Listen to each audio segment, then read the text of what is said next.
Okay, so in this problem right here, which asks how many three-digit even natural numbers can be found generally, you want to first, because this has a restriction, start with a restriction. So this must be an even number.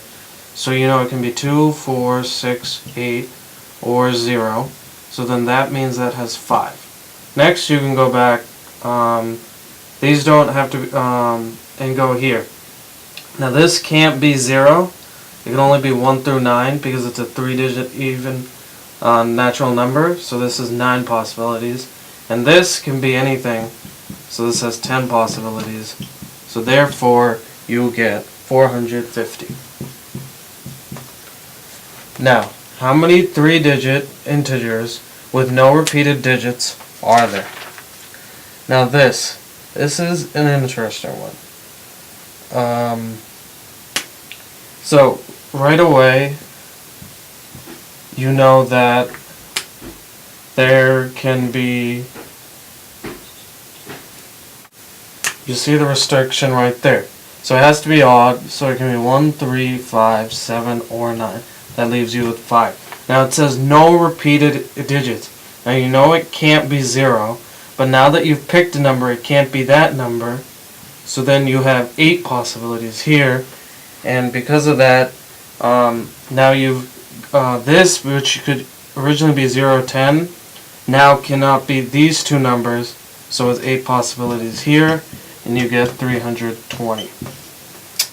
This next one, 4-digit even positive integers using 0, 1, 2, 3, 4, 5. Now, once again, you need to figure out, so you know you start off with the restrictions always, so you know there's 3 even numbers using 0, and then the rest, you know, 2, 4, 6 possibilities for this, 6 for this. You can't start a 4-digit number with 0, so 5 here. Multiply those out, and you get 500. The other thing I want to teach you with this factorial idea is the permutation notation, which is NPN. So suppose you have 5 people and only 3 seats. How many arrangements are there of those 5 people? Well, you can do it just with counting 5 times 4 times 3, which is 60. But if you wanted a faster way, you could use this formula right here. And basically what it is this first one is how many total there are.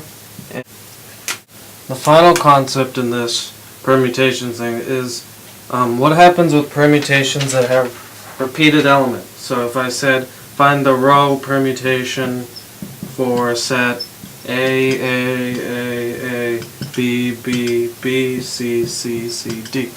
What would you do in that case? Well, for row, you would do n factorial over the repeated 1 over the repeated 2 factorial. And then for circular, it'd just be the same thing, except you would just do n minus 1 factorial over r1 factorial, r2 factorial. And then reversible circular, you would just do n minus 1 factorial over 2r1 factorial, r2 factorial. So to answer the question above, you see n, which equals the number of elements. This is going to be 10 factorial over R1 has 4 elements, R2 has 2 factorial, and R3 is 3 factorial. And this, if you calculate it out, equals 12,600. That's actually what you would use in the last problem where I said there are 5 people with 3 sets. That's what you would use, because it'd be 5 factorial over 5 minus 3 factorial, which is 5 factorial, 2 factorial. This is 120, this is just 2, and that would be 60. NPN is just n factorial, but NPR is that. You can use this furthermore. Yeah. Just to add to that NPN, this equals n factorial. If you had NPR, that would equal n factorial over n minus r factorial. And that's, and like possibilities and how many like actually can fit. So in this example you do 5p3, and if you use a calculator, a scientific one, you can find that out as 60. Okay, so now I'm going to start permutations. So what is a permutation? A permutation is any arrangement of elements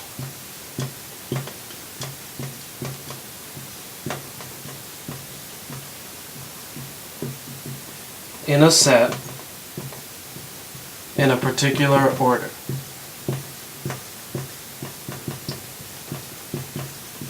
And this word order is going to matter a lot. So there are a couple of types of permutations. The first one is linear. This is also known as row. Basically, for these types of problems, you will use the formula n factorial, which means n times n minus 1 times n minus 2 all the way down. So for example, if you were asked how many row permutations were in the set A, B, C, you would just do 3 factorial, which is 6. The second type is circular. This is known as the lazy Susan type, where it's like if you're in a restaurant and you have all these different meals on a circular thing that moves, like how many arrangements are there? So in this type of problem, you would use n minus 1 factorial. So in that example up there, with that it would be 3 minus 1 factorial, just 2 factorial, which is 2. And finally, there's the reversible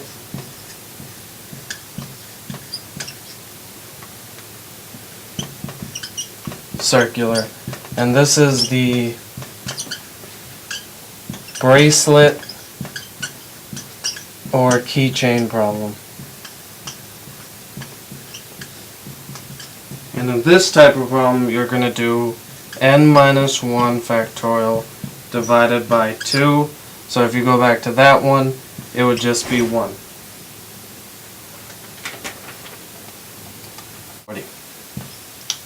And finally, if there's a test with true-false test with 6 questions, how many answers are there?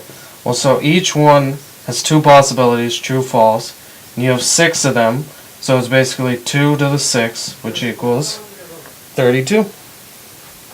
64.